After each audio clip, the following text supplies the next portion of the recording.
శ్రీం మహాలక్ష్మ్యై నమః. ఈ రోజు మనం మాట్లాడబోయేది మార్గశిర మాసంలో వచ్చే గురువారం యొక్క అపూర్వమైన పూజ గురించి. మార్గశిర మాసం అనగానే విష్ణు, లక్ష్మీదేవుల కటాక్షం ఎక్కువగా లభించే పవిత్ర సమయం.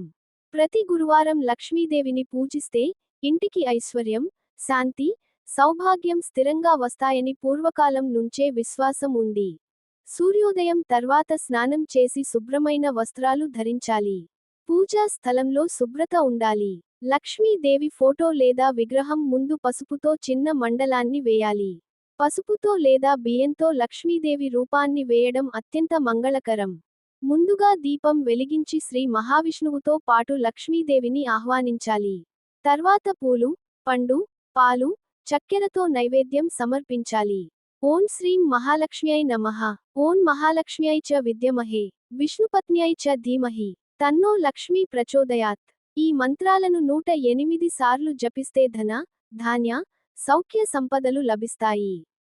ఒకప్పుడు ఒక పేద గృహిణి మార్గశిర గురువారాల్లో లక్ష్మీదేవిని నిష్ఠగా పూజించేది.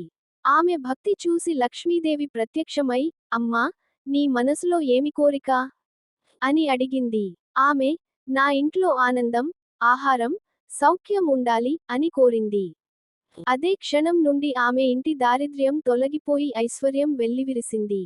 ఫలప్రాప్తి. అదే కారణంగా ఈ వ్రతం, మార్గశిర గురువార లక్ష్మీ వ్రతం గా ప్రసిద్ధి చెందింది. ఈ మంత్రాలను 108 సార్లు జపిస్తే ధన, ధాన్య, సౌఖ్య సంపదలు లభిస్తాయి. ఈ వ్రతాన్ని చేసేవారు ఇంట్లో సుఖశాంతులు పొందుతారు.